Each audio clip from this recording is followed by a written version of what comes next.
dan menjalankan siasatan.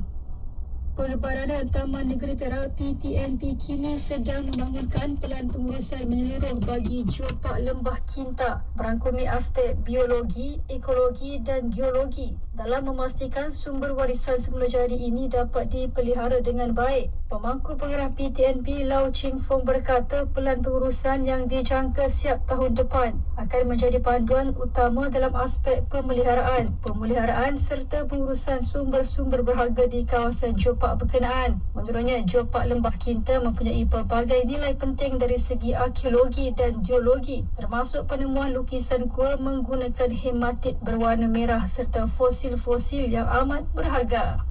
Bagi menjamin kelangsungan perniagaan, Majlis Bandaraya Ipoh MBI bersama Kementerian Perumahan dan Kerajaan Tempatan KPKT telah membina pasar sementara Pasir Putih bernilai RM1.4 juta dengan tempoh pembinaan 9 bulan bermula Oktober 2024 dan siap Julai 2025. Datuk Bandar Ipoh Zaman Syarif Haripah